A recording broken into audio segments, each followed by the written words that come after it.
Hi students, hope you all are doing good. My name is Jyoti Saini and I'm back with another video of economics in which I'm going to explain you the meaning and the assumptions of the economics. So just let's get started. Economic definition में आपके यहाँ पर चार लोगों की अलग अलग definition थी according to the Adam Smith, प्रॉफर्ड अल्फ्रेड रॉबिन और पॉल ए सैमुअलसन। अब जो एडम स्मिथ ने डेफिनेशन दी है बोलती है वेल्थ के लिए definition, Alfred Marshall welfare definition, Robin scarcity definition and growth oriented definition, Paul A Samuelson. अब क्वेश्चन यहाँ से आपका अभी तक बना नहीं है कि कौन से आपके राइटर ने किस वाली डेफिनेशन के बारे में बात किया। This is for the general knowledge that you should know if you are going to study the economics and you should know about the economics and their definitions. Okay, अब यहाँ से बनता है आपका question wealth definition Adam Smith, इसने यहाँ पर जो ये बुक लिखी है an inquiry on the nature of in cause of wealth nation, इससे आपका क्वेश्चन बनता है कि ये वाली बुक के आपके जितने भी राइटर है इनके बुक्स का नाम आपको साइड में दे देंगे कि इनकी बुक्स के नाम से आपने either you have to match the following और या फिर डायरेक्टली भी क्वेश्चन आ सकता है आपका। Now what the Adam Smith says, this is a classical definition of economics by Adam Smith, who is also considered the father of modern economics. Adam Smith is also considered as the father of modern economics. Economics is the study of nature and cause of nations wealth. अच्छा, ये उसकी book का name है यहाँ पर जो उसने दी है। इसके फीचर क्या है वेल्थ इकोनॉमिक्स डेफिनेशन में? The main objective of economics to gain maximum wealth as possible. यहाँ पर जो ऑब्जेक्टिव है आपका इकोनॉमिक्स का वो जितने से ज़्यादा वेल्थ आप गेन कर सकते हो, जितनी पॉसिबल मैक्सिमम गेन कर सकते हो यहाँ पर वेल्थ को, वही करना चाहिए उतना आपको। The core of economic activity, जो आपकी इकोनॉमिक एक्टिविटी है मेनली आपकी वो कौन सी है? Production, distribution and consumption. Deal करता है ये आपका cause of creation of wealth in an economy, कि जो आपकी इकोनॉमी के अंदर जो वेल्थ है उसका क्रिएशन का कोर्स क्या क्या हो सकता है आपका। The wealth used in the definition refer to as material wealth. आपकी जितनी भी वेल्थ यहाँ पर यूज है, ये वाली वेल्थ, ये वेल्थ, यहाँ पर इसका मतलब है यहाँ पर मटेरियल वेल्थ से है आपका। फिर आपकी डेफिनेशन आती है अल्फ्रेड मार्शल। अल्फ्रेड मार्शल की बुक्स का नेम है यहाँ पर principle of economics, new classical definition of economics by Alfred martial.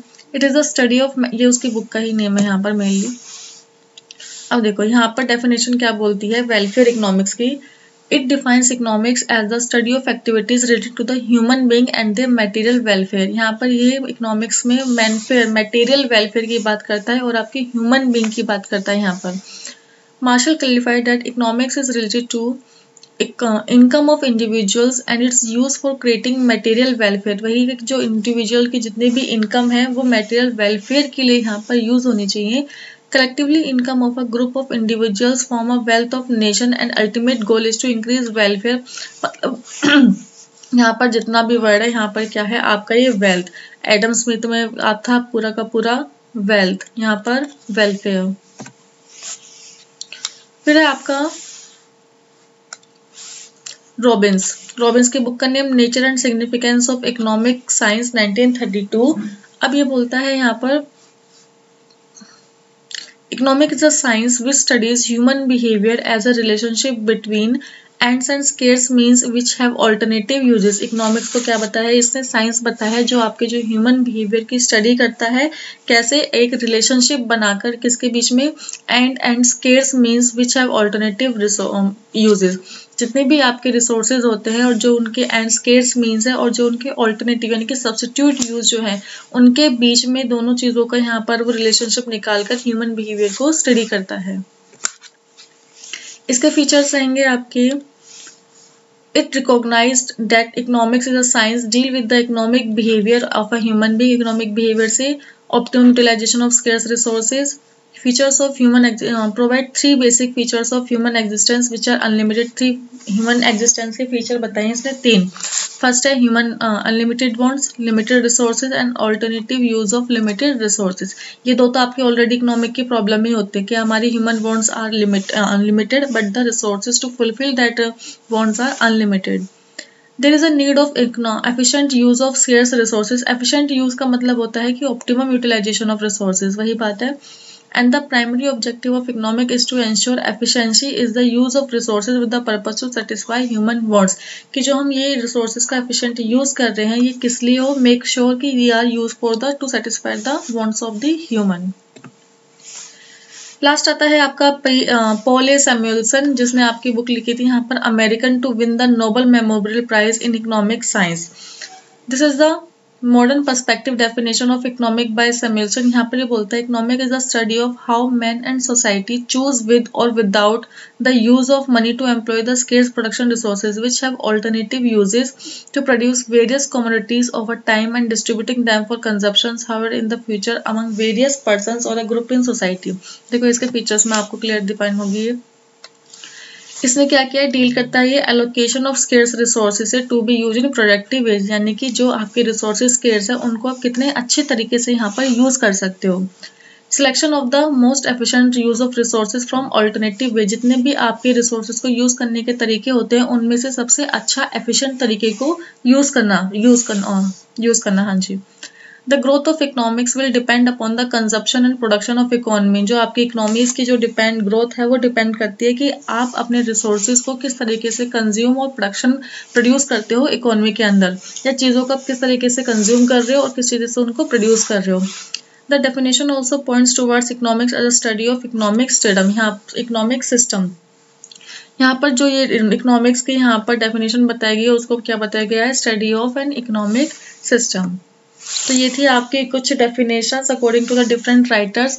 अब आता है आपका business economics. Basically business economics होता क्या है आपका, economics is a study which deals with the proper utilization of scarce resources और the study of choice behaviour, अपने रिसोर्सेज को अच्छे से यूटिलाइज करना और चॉइस बिहेवियर की स्टडी को आप क्या बोलते हो, basically economics. In simple words it is a study that determines how people allocate resources, के जो लोग हैं वहाँ पर रिसोर्सेज को किस तरीके से एलोकेट करते हैं।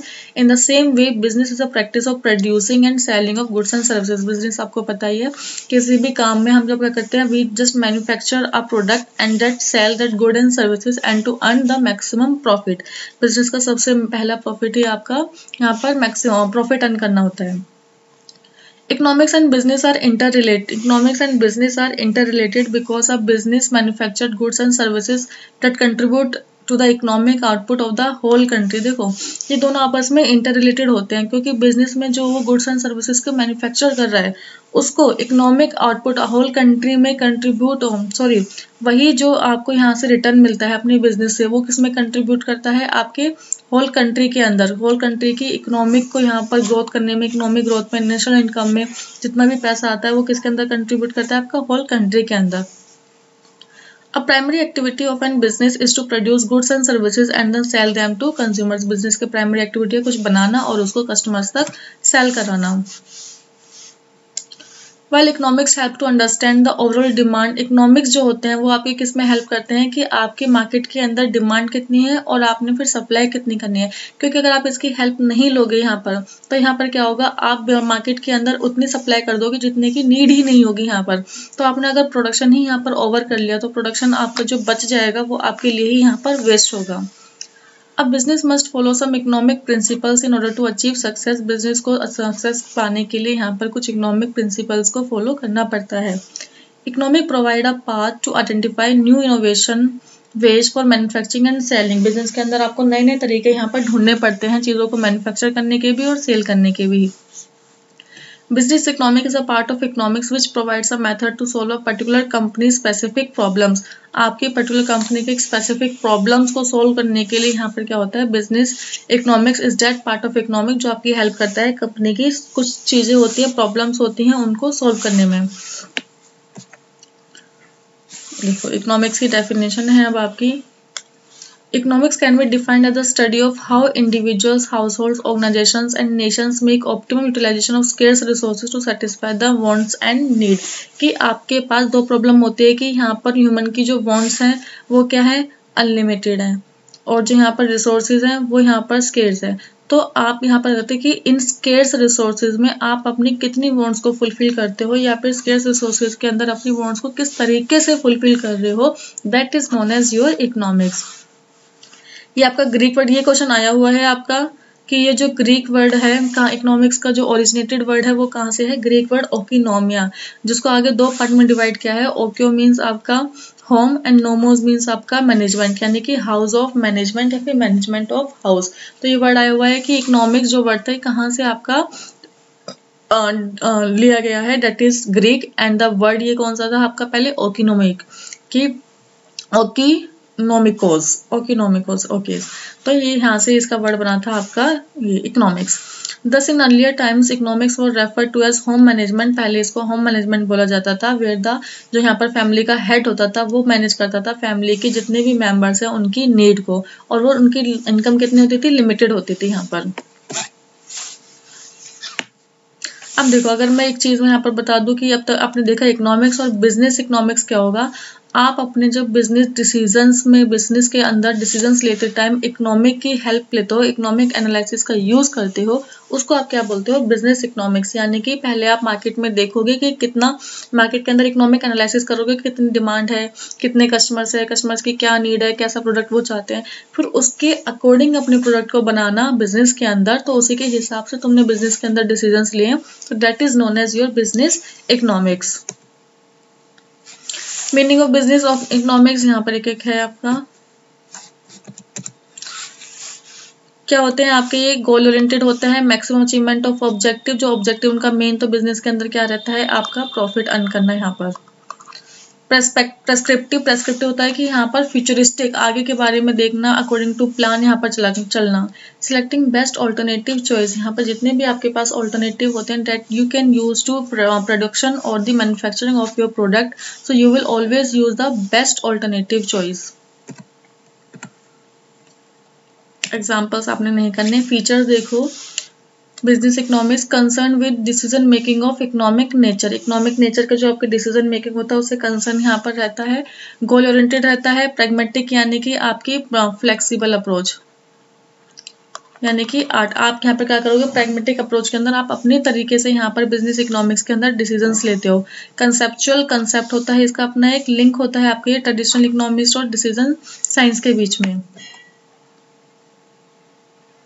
हाँ जी, देखो आपके इकोनॉमिक्स के आपके जितने भी आपकी अजम्पशंस हैं, जितने अजम्पशंस और आपके डायग्राम और आपकी ये रिलेशनशिप, ये आपके इकोनॉमिक्स के अंदर यही क्वेश्चन बनते हैं और आपके यहीं से ही आपके क्वेश्चन बनेंगे और आंसर भी यहीं से ही मिल जाएंगे, इसके डायरेक्ट आंसर मिलेंगे और डायरेक्ट क्वेश्चन होते हैं यहाँ पर। इकोनॉमिक्स के अंदर भी यहाँ पर क्वेश्चंस को बिल्कुल भी नहीं घुमाया जाता है आपका। तो अब इसके जो इकोनॉमिक्स के कुछ अजम्पशंस हैं यहाँ पर क्या है, consumers have rational preference. Consumer have rational preference का मतलब होता है, रेशनल का मतलब होता है कंज्यूमर का रेशनल, यानी कि कंज्यूमर एक समझदार इंसान है जो बिना सोचे समझे कोई भी काम नहीं करता है यहाँ पर। तो यही इकोनॉमिक की अजम्पशन होती है यहाँ पर। Assumption stated the consumer act in a rational manner and focus on satisfying there needs. Consumer एक रैशनल मैनर में एक्ट करता है और अपने फोकस करता है अपने नीड्स को सेटिस्फाई करने के लिए। It is also use assume that the taste of consumers remain constant, कि जो टेस्ट है आपके कंज्यूमर्स का that will remain constant for a long period, मतलब कि उसके टेस्ट के अंदर कोई भी चेंज नहीं आएगा। अगर आपका कंज्यूमर वेजिटेरियन है तो यहाँ पर मैं नोट उसके वेजिटेरियन, वो फ्यूचर में भी हमेशा वेजिटेरियन ही रहेगा यहाँ पर, जबकि रियल लाइफ में ऐसा जरूरी नहीं होता, but this is the assumption, इसमें हम कुछ नहीं कर सकते। एक्जिस्टेंस ऑफ परफेक्ट कंपटीशन, अब यहाँ पर बोलता है कि इकोनॉमिक के अंदर हमेशा आपका परफेक्ट कंपटीशन अराइज होता है। परफेक्ट कंपटीशन आपको पता होगा, इस तरीके से इसका डायग्राम बनता है जहाँ पर इसका AR इक्वल टू में आपका ये डिमांड और हर एक चीज़ क्या रहती है, बिल्कुल वो रहती है। यहाँ पर प्राइस आपका फिक्स रहता है चीज़ों को, और किसी भी चीज़ों की वजह से आपका प्राइस यानी कि उसमें कोई भी फर्क नहीं पड़ता आपका। लेकिन रियल लाइफ में ऐसा कुछ एग्जिस्ट नहीं करता। परफेक्ट कंपटीशन जो आगे आप पढ़ोगे मार्केट के अंदर, वो एक मिथ है आपका। रियल लाइफ में परफेक्ट कंपटीशन जैसा कुछ नहीं होता हमारी मार्केट के अंदर, बट ये चीज़ आपकी बनाई हुई है इकोनॉमिक्स में कुछ चीज़ें सर्च करके, तो इसको पढ़ते हैं आप। According to this assumption there is a perfect competition economy where are numerous buyers and sellers, जहाँ पर आपके बहुत सारे बायर्स एंड सेलर्स होते हैं। यहाँ पर जो परफेक्ट कंपटीशन में आपके जो प्रोडक्ट होते हैं वो होमोजीनियस मतलब सेम टाइप के प्रोडक्ट, आपके जितने भी आपके बायर्स एंड सेलर्स होंगे वो सेम टाइप के प्रोडक्ट को बेचेंगे और बायर्स आपके सेम टाइप के प्रोडक्ट्स को यहाँ पर खरीदते हैं। In the market and both buyers and sellers can not affect price, यहाँ पर कोई भी बायर और सेलर, यहाँ पर देखो इसका डिमांड का बिल्कुल आपका हॉरिजॉन्टल रहता है, यानी कि दोनों में से कोई भी प्राइस को इफेक्ट नहीं कर सकता यहाँ पर। एग्जिस्टेंस ऑफ इक्विलिब्रियम, यहाँ पर बोलते हैं कि आपका इक्विलिब्रियम रहता है। Existence of equilibrium is one of the most important assumptions in the economics and most economic theories are based on its assumptions. Equilibrium is considered to be the ideal position for decision making in which there is no deviation and its position where the economic forces are balanced। यानी कि बोलता है कि हर situation आपकी economy के अंदर हमेशा क्या रहेगी, बैलेंस रहेगी। So students, if you like this video, then don't forget to like, comment, share and subscribe my channel Bright Aspirants.